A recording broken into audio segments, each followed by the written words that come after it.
And welcome everybody to this TeachMeet. As Casey says, strategically, this is a difficult word to say, strategically selecting texts to deepen comprehension and drive equity.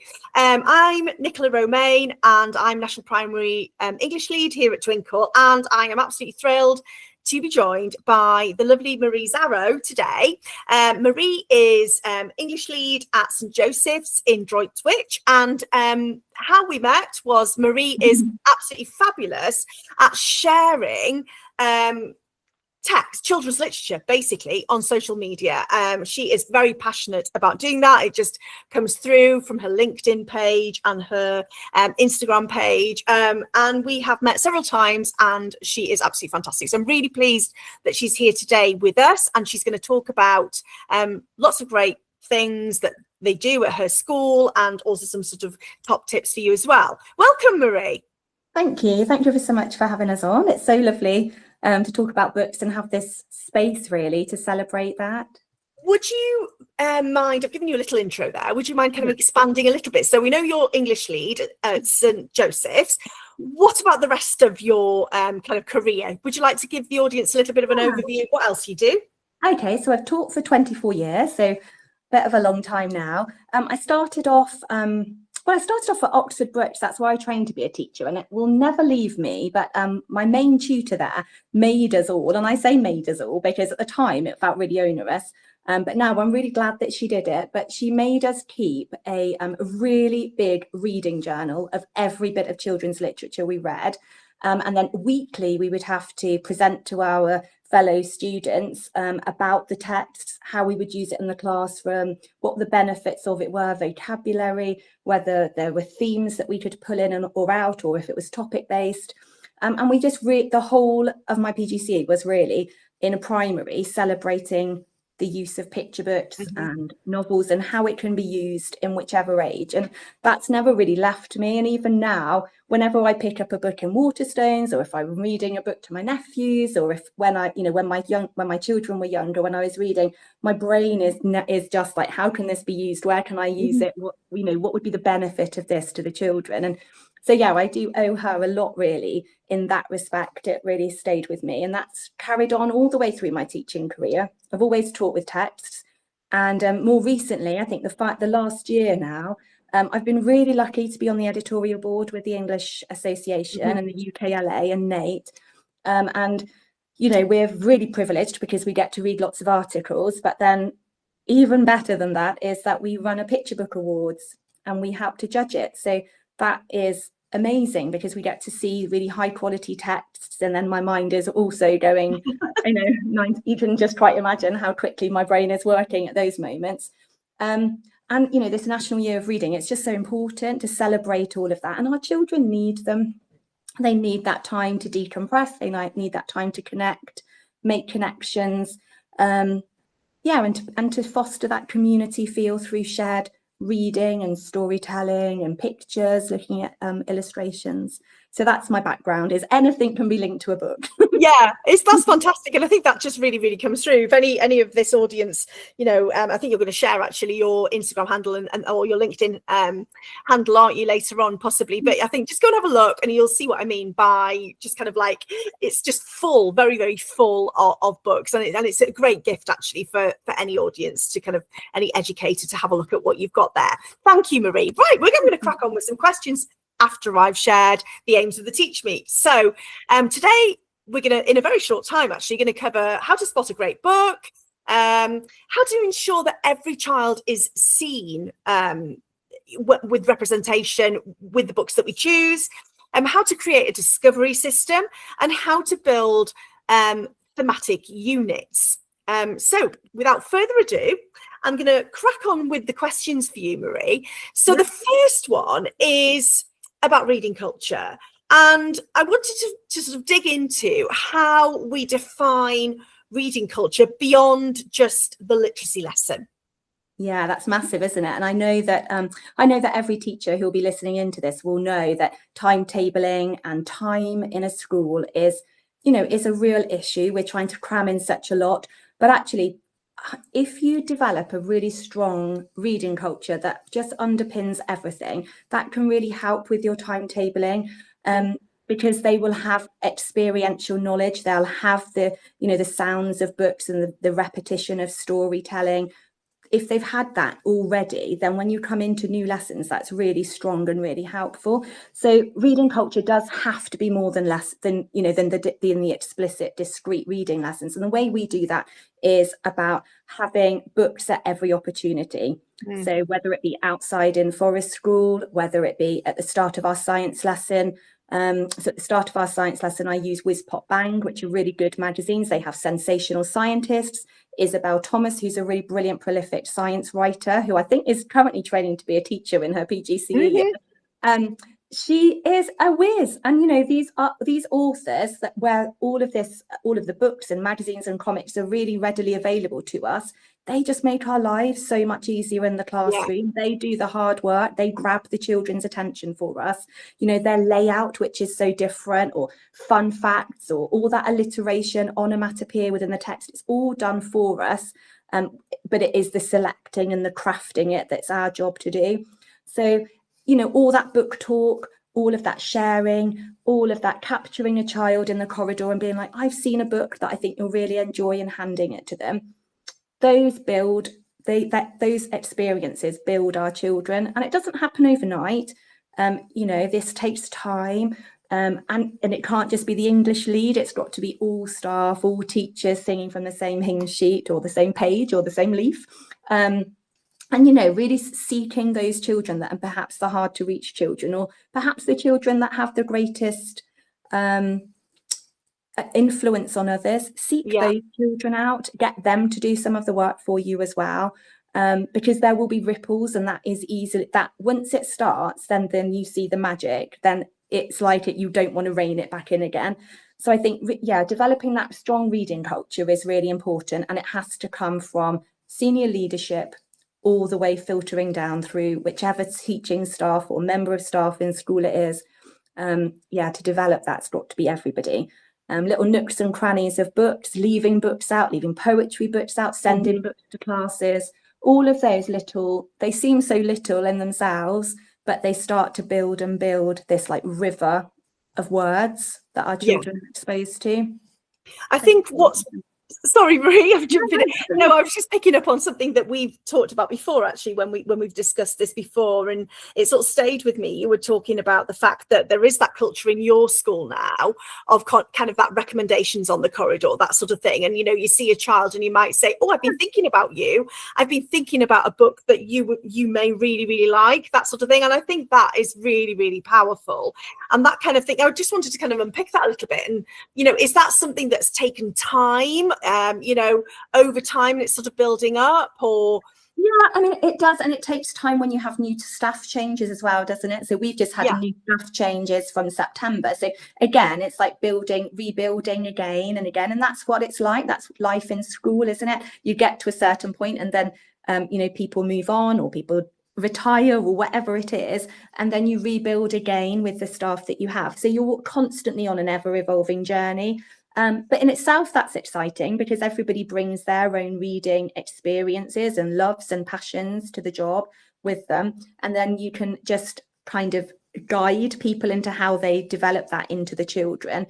And break time duty is a really good idea. Every break, I'm on duty every Monday, and I just will we've got reading trolleys. We just wheel out the reading trolleys, and I'll be like, right, who's going to perform this poem, or who's going to read this chapter, or this fact book is really interesting. Can you find a fact? And children are sponges. They really want you to they want that time with you. They want that connection, first of all. So before it's intrinsic, that most of them are, they want to please, they want to do what you're doing, and if you're modeling it, they're our best mimics, aren't they? They will mimic what we're doing, and then that becomes habitual once they've started.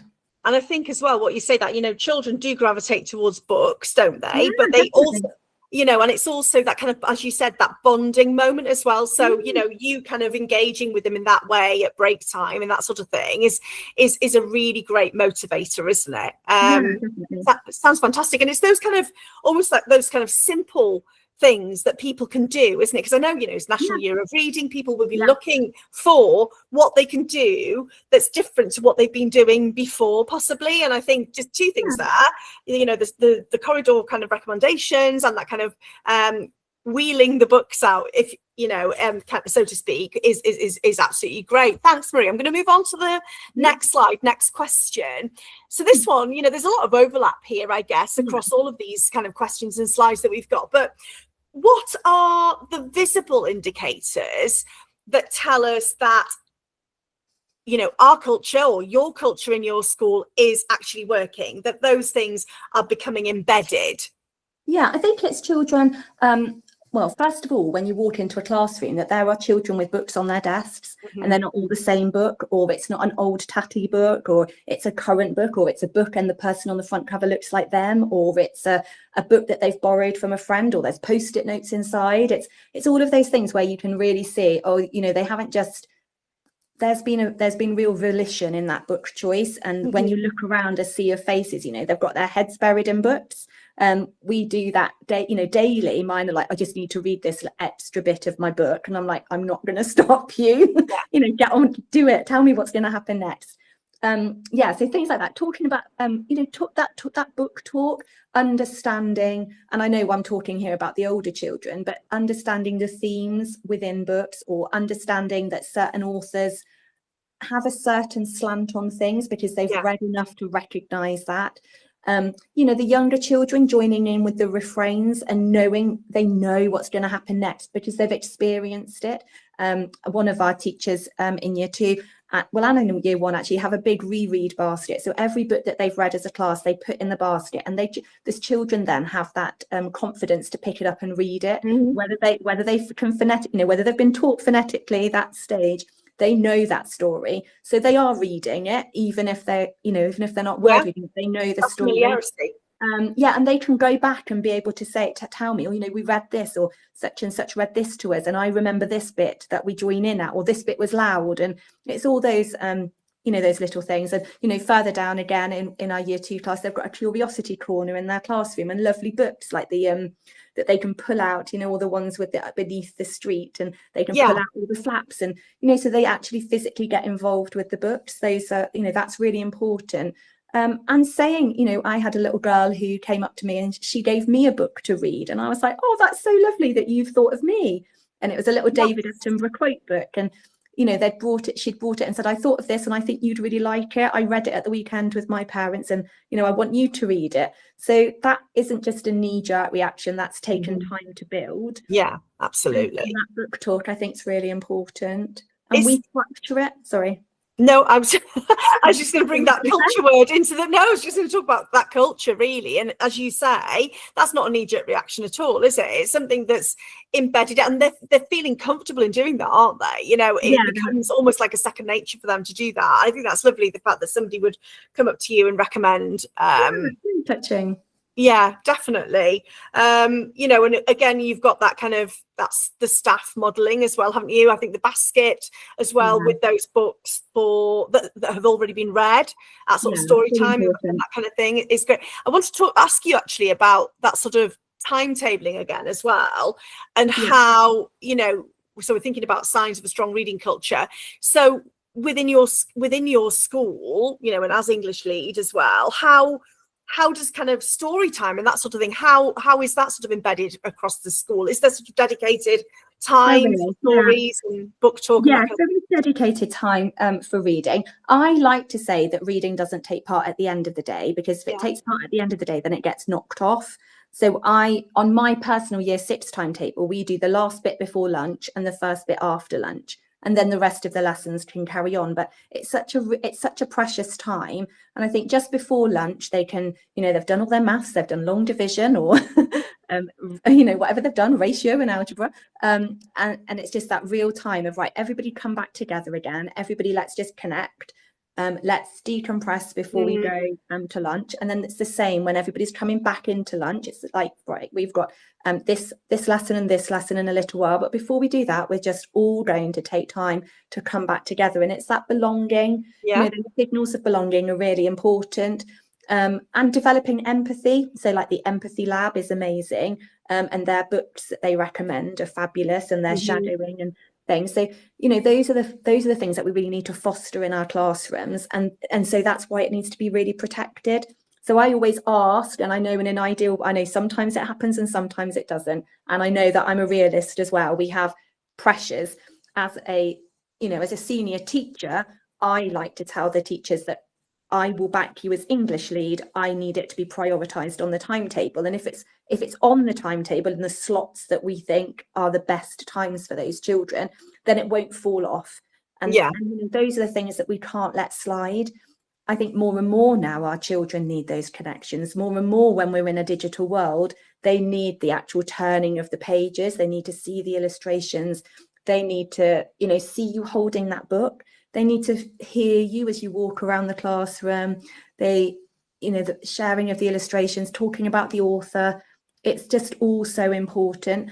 And, you know, I know we'll talk about family and community in a little while, but we live in a society where you know, where people are working longer hours, or they're tag teaming with their partners or whatever it is. And, you know, in a busy household where they just want their kids to eat and have a bath and go to sleep. Absolutely. Story time can get missed. And so we can't miss it, because if we miss it and they miss it, that the children are missing it. And I do feel really strongly about that as educators and in their first years, that's where that sense of urgency for story time and for that belonging and for that empathy building is crucial. And we can't let that slide. I really like the fact that you have it, you know, and I think it's sort of really grounding, isn't it? The fact that it's not just at the end of the day as well, before they go home, but it's kind of setting the pace and the scene and bringing everybody back together. As you say, you know, there's kind of pivotal moments throughout the day. And does that kind of happen across the whole school? So even not across the whole school, no, but it does in pockets of it. So in fact, I've just audited the timetables now. So moving forwards, we will be looking again as a senior leadership about how we're going to be able to foster that moving forwards. So you know, I am realistic as well, but it does have to be not at the end of the day and not for 10 minutes. So yes, and again, we're all on journeys, aren't we, in schools? We want it to, you know, we need to be able to alleviate the pressures off our teachers and be like, you know what, we'll back you if you've forgotten X, Y, and Z, but your children have left reading stories, hearing really rich vocabulary, having a go at the written word, which they can do because they can write as a writer, because they've read as a writer. You know, absolutely. You know, we have 1 in 4 children, don't we, leaving primary school not reading proficiently enough to access secondary school. That's where we have to, you know, we have to put our onus on that. It's such a privilege, isn't it, to teach children to read, and absolutely, to open their worlds to texts that they may never have experienced. And I think it's great that you're giving, you know, that kind of allowance to teachers as well, to kind of say, you know, it's fine to do that, because it's, you know, the timetables are so crowded, aren't they? And it's allowing for that time, giving it a purpose as well, really, I suppose, and kind of sharing those kind of well-being and social and emotional elements that really, really kind of are supported by providing that sort of explicit time to share books and kind of come together in that way. Thank you, Marie. I suppose I wanted to kind of move on now to that kind of motivation as well, actually, which is part of what we've just been talking about. And how do we shift the focus, and you sort of touched on this already, but I know you've probably got loads more to talk about in this respect, from external rewards to that internal design. And I think that's a really difficult thing to do, to kind of come away from being sort of tokenistic in a way and forced to something that it feels like is happening or beginning to happen in your school, where, you know, the volition is growing, isn't it? It becomes automatic to be able to do that. I think first of all, it is connection again. It's knowing what the children in front of you are interested in, and then being able to source books that accidentally are available to them. You know, like we've got darts at the moment and cars, so we've got car magazines and a dart book, and you know, they're reading Top Gear, and you know, they're loving it. And so it's being savvy. It's being savvy and knowing that, you know, your book spine might not meet the needs of the children that are currently in front of you, and then adapting and allowing that allowing the reading to happen and not having like a canonical text, but not a snobbery, but do you know when, you know, sometimes it's like, that's not a book I would choose to read, but they are reading, they're loving it, and that's great. I love that. And I think that's really, really important. I think for me, certainly, we have a class reading Padlet in year 6. And again, it's year 6, so it's they're a bit older. They like interacting in a little community that way, but they do all their book recommendations on Padlet. They comment. I post videos of authors in reading the books, or, you know, I contact authors. And you know, only yesterday we had a reply from Alexandra Stewart, who wrote Everest. And I sent her, I know, honestly, her email was just beautiful. It actually made me feel really like humble. It really humbled me, because I just thought, gosh, she's taken the time and shared it with the children today, who had already been so immersed in this, you know, in Everest, which is a beautiful hardback book. Non-fiction, but obviously telling the amazing story of Edmund Hillary and Tenzing Norgay climbing Everest. And the children have been totally absorbed, boys and girls. And it's lovely because it does actually cross lots of nationalities as well. And it was a real bringing together of grit and determination and, you know, these hardships on this mountainside. Anyway, she emailed back, and the children are like, right, this week, let's just write letters to her. We're writing letters. And so that's now our writing this week. I've taken that, and we're writing a letter in response, which is much more personal than just writing a letter in the first instance. Absolutely, yeah. So children wrote their own manifestos of what they wanted it to look like for them personally. And it's allowing them to know that all of that is okay. So every classroom starts with the rights of the reader at the beginning of the year. And, you know, and I don't know about you, but when I was little, it wasn't really okay to put a book down in the middle of it. No, the rights of the reader is fantastic, isn't it? I was gonna bring that up. Yeah, definitely. And I wanted to know a little bit more about how you use that really in the class. So they make their own up, and they love it. You know, like one of them had said, oh, you know, the right to use anything as a bookmark unless it's wet and sticky. I was like, yes, unless it's wet and sticky, we're not putting that in a book. But it's, you know, a great one though, isn't it? Because that's kind of ownership in itself, isn't it? Having their own designed bookmark, you know, to use in their book is definitely something that is a motivator, isn't it? Yeah, and I find that, you know, if you reach out to authors and show them things that you've done about their books, they are as, you know, as pleased and as grateful as you are for their responses. Absolutely. And that's really incredible, because, you know, children are like, what do you mean they've written back? Or what do you mean they've emailed back? Or what do you mean they've tweeted? And I'm like, yeah, they've done it. They're for you. And so I just snip it and show them. We put it on a wall, and they love it. And I just think that, you know, it's that excitement, that bubble over of excitement. It's contagious. And sometimes, you know, as teachers, you're really tired, but it's like over-egg it a little bit. It doesn't matter, because the kids will take it and run with it, and then they do it for you. It's doing it in the first place, or, you know, drumming it up in the first place when you're just shattered and the days are dark. There's a lot. We talk a lot actually with the teams at Twinkl, you know, about the value of authors coming into the classroom.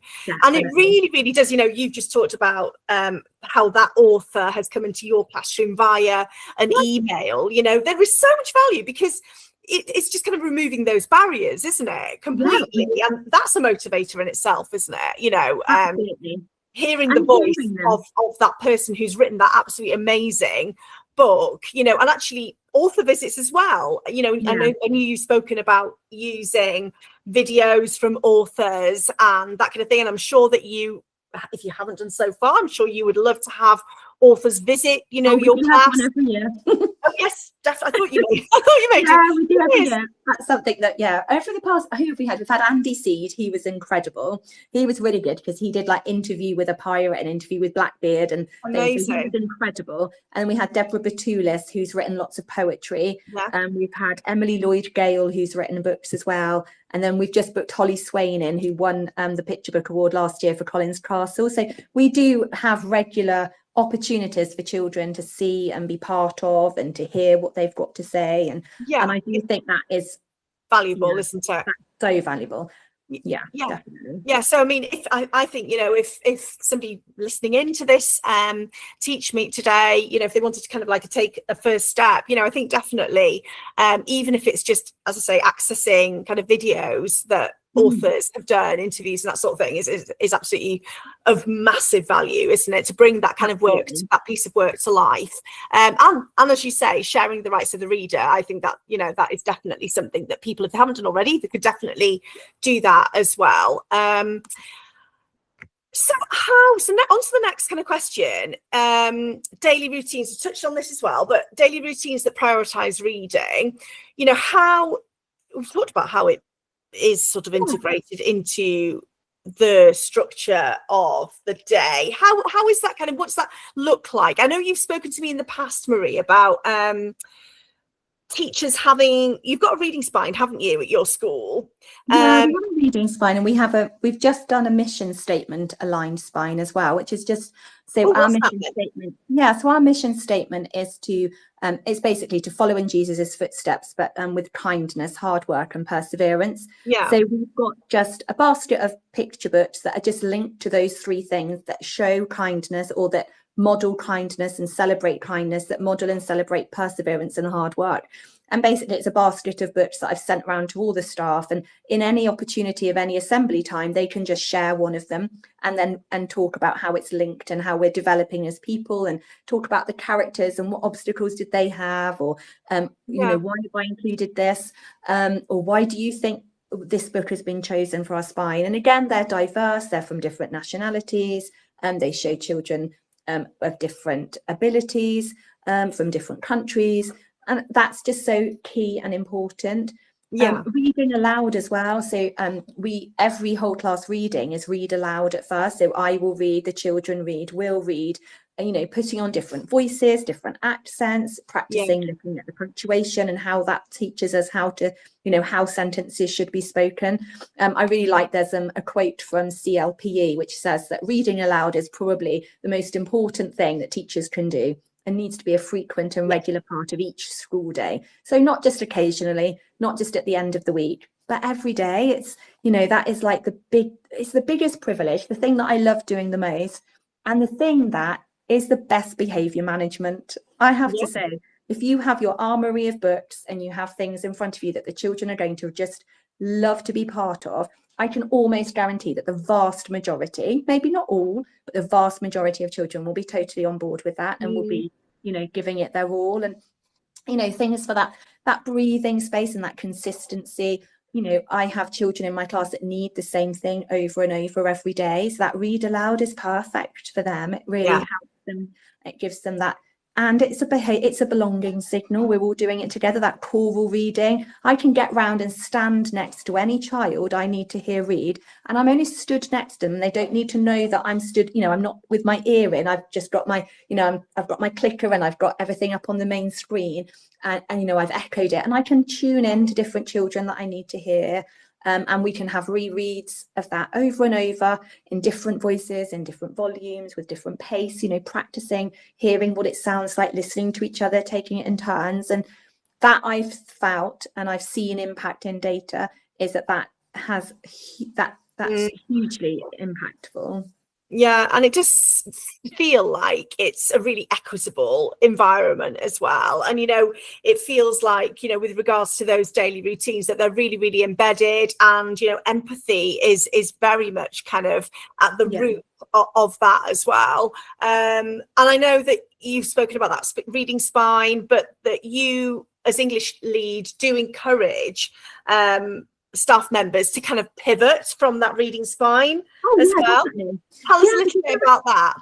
Well, that's brilliant, isn't it? Because obviously everybody's on their own reading journal, and you know, some of the staff have children that they've read books, their own children that they've read with at home, that they are passionate about, that they love, or that they've discovered, or it's a new author to us, and so they use those in the classroom. And absolutely, you know, we want to keep current, but we also want classics. We want a full breadth. We want children to to see themselves represented in those texts. And if we're going to encourage our children, then it needs to have an element of volitional reading as well. So although we're looking for, you know, high vocabulary, refrains, maybe lower down the school, repetition, brilliant sentence structure, whatever it is, we can help foster that through whichever text we come across. So I do really want, you know, I always make clear that to staff, that if there is a text that you think your children are going to really love, and that there is, that it will involve them and engage them, absolutely go with it. It's a living document. It's just because it was written on this day at this time doesn't mean to say that it's final. It's ever evolving, and I think that's really important. And every cohort is different. So what worked for one year group, the class of children in front of you are not the same, and we have to make sure that it's a living, breathing document that we can keep up with. There's that whole, reading identity, which is so important as well. And that's really important for educators as well, isn't it? Is how they identify as a reader. And I think it's really important to have that core reading spine as a starting point. But I also think that in order to identify as a reader, you've got to have that kind of autonomy as well, haven't you? And I think that's absolutely fantastic. That was something else that resonated with me when I spoke to you, first of all, a few months back. It's really, really important. And so moving on into something that you do absolutely amazingly is sharing, as I said at the beginning, is sharing these high quality texts, and the way that you share them, I think is really compelling, and it makes me want to kind of get hold of those books, actually, because and it's not good for your pocket, is it? No, it's not good for your pocket at all. It's nice just to look at them as well, actually. But how are we defining a text as high quality, Marie? I always think about first of all, the vocabulary choices. I think vocabulary is really important, and especially with oracy and the power of the different tiered vocabulary. And then how do you want that text to do the heavy work for you? So I love using like The Origin of Species by Sabina Rediva, and Darwin and Hooker, which is by Alexandra Stewart. And there are loads of others, but you can pick up on all the scientific vocabulary through a text, so it's doing the heavy lifting for you. So I might explicitly talk about the science vocabulary at the start, and then we might find them in the text, or we might accidentally happen upon them. And that's really important for the children to magpie words, look them up, but then they're hearing them and reading them in context. And I think that's really important, that they're not just these isolated words. They're words written in context, and then you've obviously got your semantics. You can read around the understanding, and I think that's really powerful. A whole variety of texts for vocabulary choice, I think, is really key. But I also think, which ones are fun? Which ones are the children going to love to read? Which ones in 10 years' time are they going to have remembered that we've shared together? Because lots of retention, lots of our memory is based on things that have happened and experiences. How did it make you feel? Remember when we did this? Do you remember that word that we looked at? Do you remember that concept? Do you remember what evolution was? Because do you remember that book we looked at together and you really loved the artwork? It's that whole conversation and discussion. So when I look for books, I look for, is it going to appeal to the reader? Often nowadays, more and more increasingly so, is the text broken down so that it's manageable, so that it's not like this whole spiel of prose that the children have to sift through? Are there, especially in like creative nonfiction, is there like a hybrid of things? Are there extracts of letters? Are there letters from people in there, or are there diary entries, or what's going on in the text as well? And especially that, I think, is the vocabulary matching where you want them to be speaking, and then ultimately to be writing. There's so many different things to think about, aren't there? And there is such an extensive amount of value that you can get from a single book. I mean, from the vocabulary to those kind of underlying themes and messages, the diverse representation, and the images. I mean, it's just endless, really, isn't it? And it sounds so simple, and it sounds so accidental. And yet there is a lot of thought that's gone in behind it. It's not like you've just picked something off a bookshelf. There is a lot of things that I think you automatically as teachers do.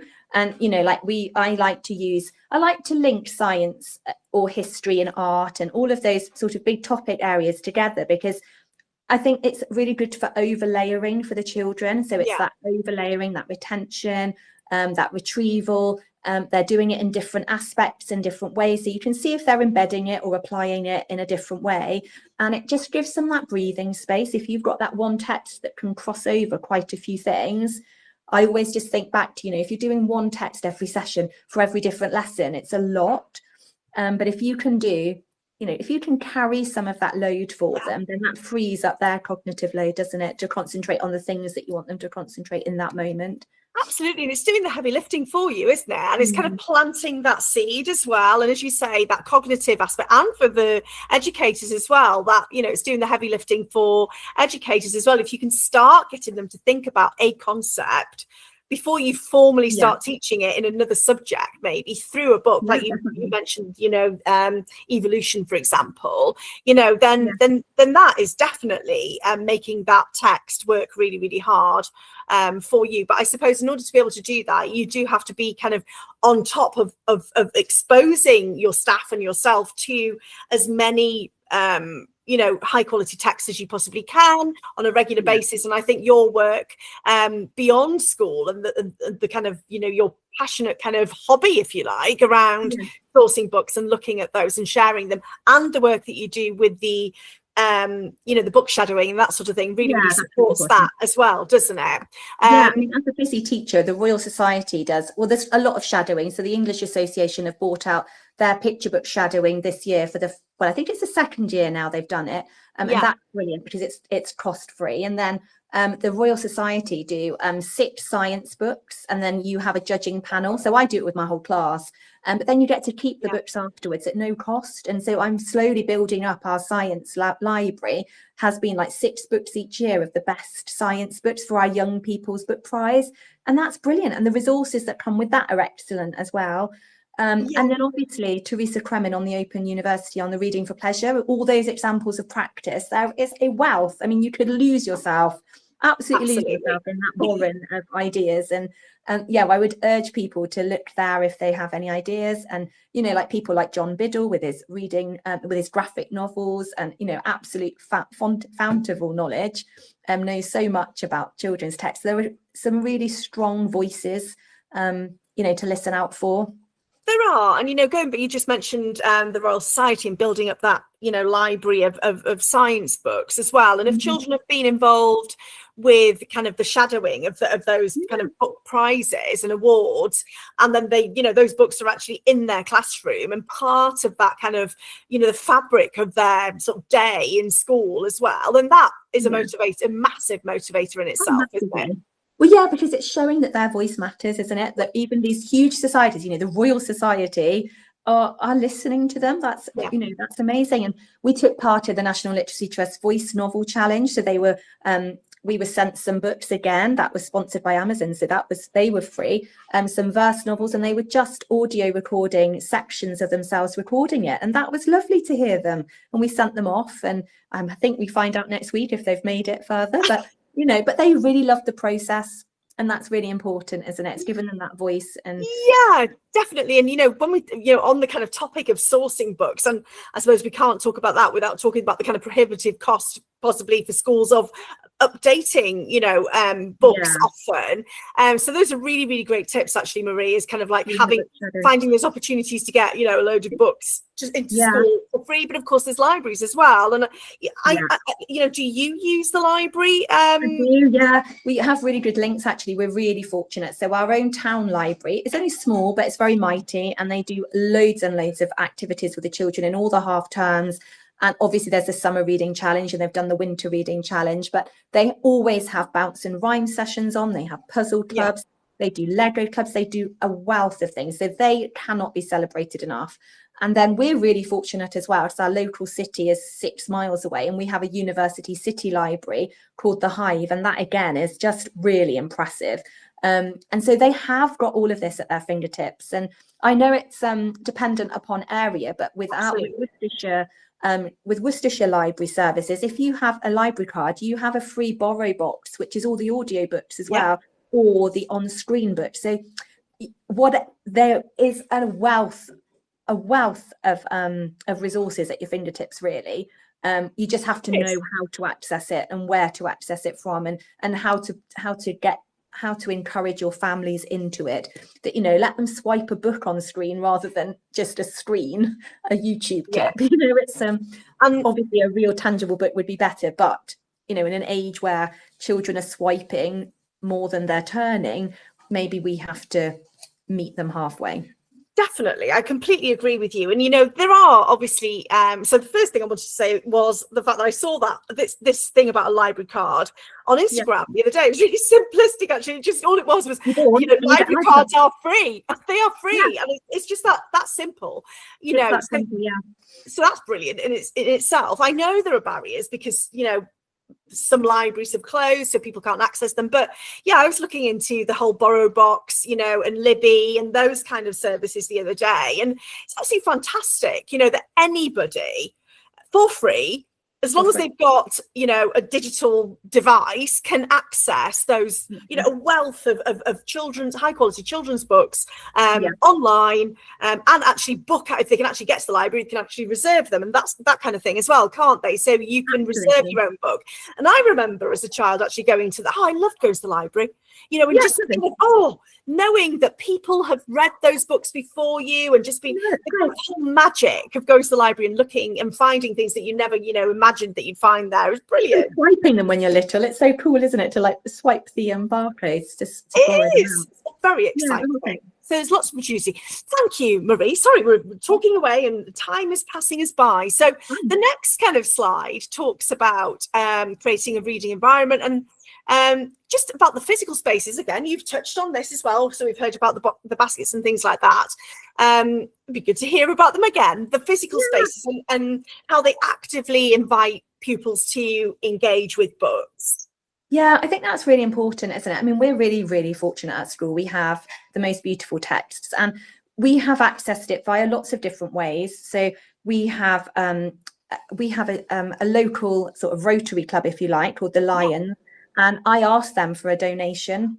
Because our children wanted graphic novels and I didn't have any, and I couldn't use curriculum money for that, but I knew that they really needed them. So I just emailed and they gave us 300 quid to just buy graphic novels. They just gave it to us. Amazing. And so I think sometimes it's asked local businesses, could you spare 50 quid for a few books? I'm sure they would. Read for Good are amazing. They sent us a brilliant, and it is called the Brilliant Box of Books. And they are doing such amazing work. So they go into hospitals, hospices, they do reading challenges, and they do donate boxes of books to schools and hospitals as well. And I can't rave about them enough, because they sent us this box that was just crammed full of the most current, up-to-date books that the children couldn't get enough of. And that was brilliant. So there are free things out there. It's just taking your time really to look for them and source them, and then and celebrate them on your social media, on your school social media, or in your newsletters, to show the good things that these charities are doing. So I that's really important. And then telling the children, so all of our Read for Good books have got like the Read for Good stickers inside. These books have been donated to you, and our children were really touched that a charity had sent this box of books for them. It was lovely, and there was a lovely letter that went in for them, and of course they were then wanting to borrow these books because those books had been sent for them. So it's little things like that, and how you present the books. So we have washing lines of books that we're reading. So we're kind of building up not our family tree, but our connection tree, how we've been together as a class. It's like a lovely visual prompt, with the author and any messages that we've had back from them. Little apple crates just filled with little books, or just scribbled away. In one of our classrooms, they have fishing nets with the book titles hanging down, and somebody's got a really lovely light up tree, and all the tags they put on the light up tree. All the tags about the light up tree. Yeah, and then we've just done another light up tree actually with the audio book. So they're QR codes that when they scan them, they link to I think it's Books for Topics have done it. So they're obviously really good. They're really good for their book lists for topics, obviously, please with the name. So they're a really good one to go to if you're looking, or you don't know which books your children should be reading in whichever year group. I would really recommend them. But they've just come out with all the audiobooks on QR codes. So we've literally just hung them off a lovely little tree that our children have called the Tree of Comfort, where you can read, rest and self-regulate. And it's glorious. They just scan the QR code, and then they listen to the author. And it is that time, lots of our children need that time to decompress. They can close their eyes, they can grab a cushion, they can have a teddy with them, and they can just chill. But it's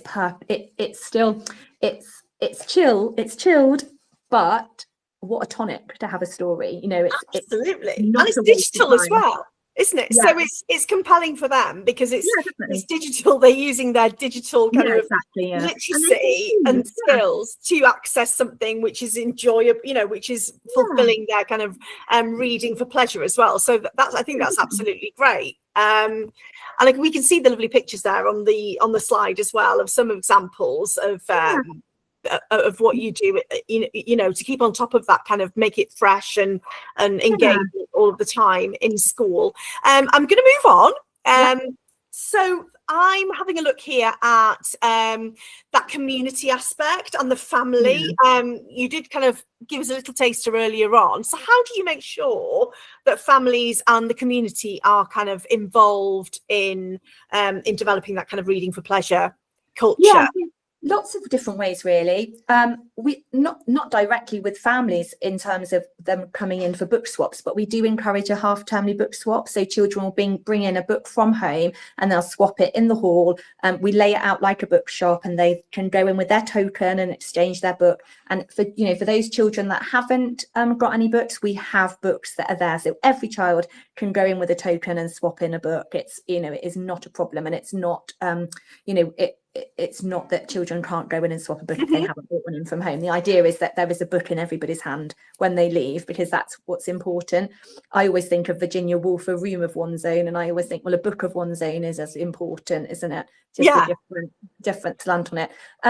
Parent workshops on reading aloud, and then book and biscuits. So we do every Tuesday after school book and biscuits, which is just that. It's just a space where parents can come into the library, get a book with their child, go into the hall, have a biscuit, have a chat to other parents, swap tips, read with their child, and go home. It's like 25 minutes. I love that. It's just really simple. Again, it's just really simple. And we're really fortunate. We have a lady who is retired now, and she goes into schools and just shares her love of reading, and she'll run parent workshops for us. So she's done that. She goes into classes on themed days. So we've had like all Christmas books that she's brought in, or books from different countries, books from around the world. Just loads of. I think if you look within your community, there is a wealth out there. It's just knowing how to tap into it. And people having the time to share it. I think biscuits are quite compelling. Biscuits are a bribe, yeah. Bit of a bribe.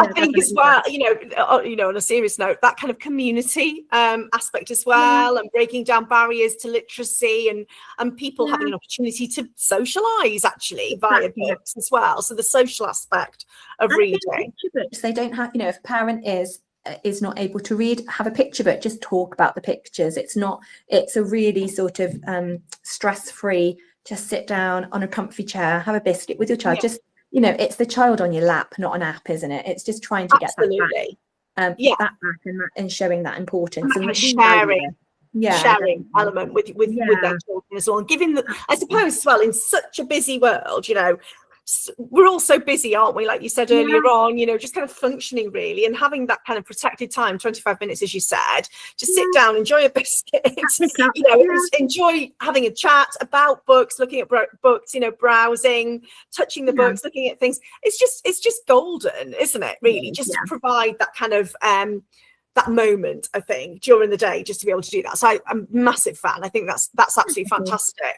And thanks, Marie. And then kind of sort of getting towards the end of today's session, but looking at kind of measuring impact and kind of taking it beyond data, really. So what do you do in that respect? So you've got on the slide things like pupil voice and surveys and book reviews, reading journals. What do you do in your school? So every class has a reading journal that they take home, and they talk about, do a double page spread about a book that they've loved. So things like that are real good prompts to get them to talk about what it is that they love. So we do that. Observations of book talk. So I might pop in and listen to how children are talking about books, or I might ask them on the playground about a book that they're enjoying, or could they recommend a book to X, Y, and Z in a different class, or something that they've read that's made them laugh. Staff, check in with staff. How is reading looking in your classroom?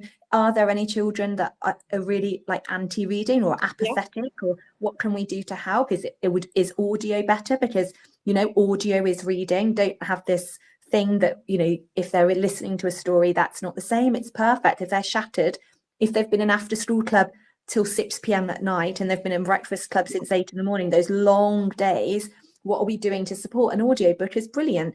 Audit the children. I will go out and ask them who loves, who likes reading. I've just run an audit, and the results were really pleasing. In this time when people are saying that children don't like reading, can't get them stopping talking about Bunny versus Monkey and Jamie Smart and all those books, and graphic novels. I know, like John Biddle is the expert on those, but gosh, you can't get them to stop.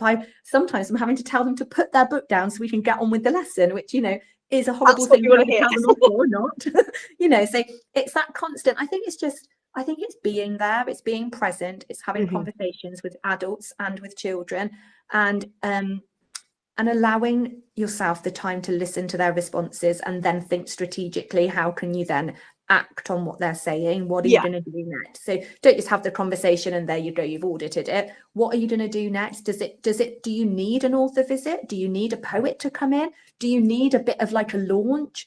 Or do you need to take every class to the local library and get them a library card? What is it that you need to do? It's, some things are quick fixes and simple, and some things take time. Being responsive, as you say, and really, really listening, and it doesn't have to be that complicated. It is about listening at the end of the day, isn't it? And not just kind of like parking it, but truly listening to what the needs, what those children need, basically, whether it is a book, a topic, a kind of, a theme, book around books, or is it something more kind of, concrete, such as kind of like access to the library and that sort of thing. Definitely.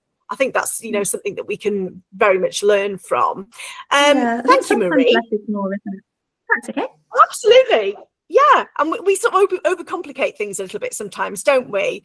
And so, okay, well, we're coming to this is absolutely fantastic. Thank you so much for sharing all of this with us.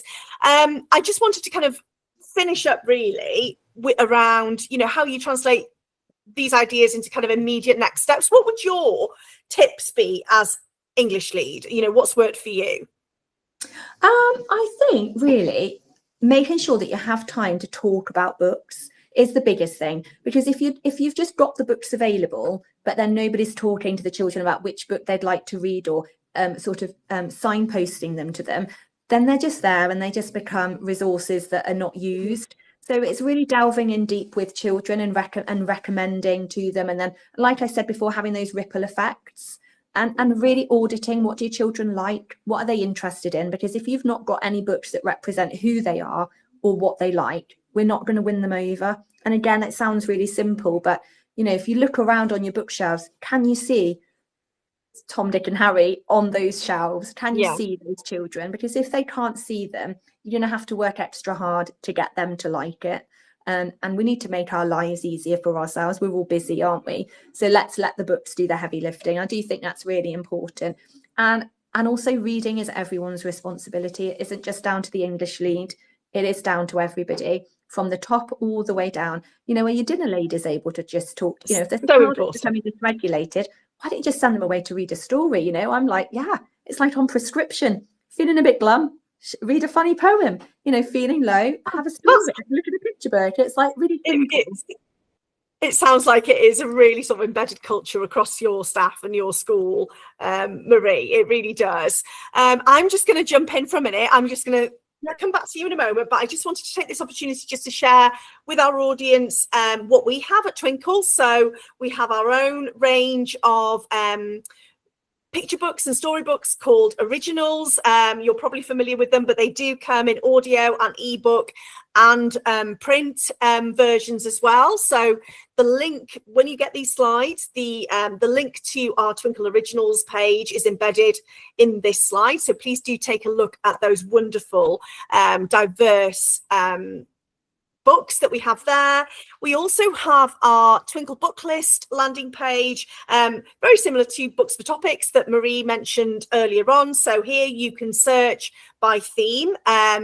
So please do take a look at that. Again, it's linked into the page there. We also have some partnership books with sort of well-loved children's publishers such as Walker Books, Anderson Press, Bloomsbury. You can see Hand of Surprise, which is a very well-loved book, obviously, on there. We have resources which kind of support that sort of motivation as well, based on lots and lots of great, well-loved children's literature. We also have our book club as well, which I've linked on the page there, which you can sign up and you get books delivered to your home or to your setting at sort of different periods during the year. And also, Marie, you mentioned kind of getting those books through charities for free. We do also have our wonderful community collections service where you can apply to have a kind of books or anything that you might need actually for your classroom. It could be library equipment, that kind of thing, to have a donation from Twinkl to support you in building up your library, or any sort of furniture and that kind of thing that you might need. It could not be books, it might be books, whatever you sort of feel like you need for your setting as well. And yes, that's just a little bit from Twinkl. Please do have a look. You'll get these slides as a follow-up to this session. I just wanted to take that, I know we're short on time. Thank you so much, Marie, for sharing your expertise and your absolute passion for reading for pleasure and for involving everybody in your setting on your journey. I know you've got one last slide here where you've got some links to some resources and further reading as well for our participants. So thank you so much, Marie, and thank you to everyone for joining us. Thank you for the opportunity to talk about it as well. It's really lovely, isn't it, to share ideas and to have that time. Absolutely fantastic.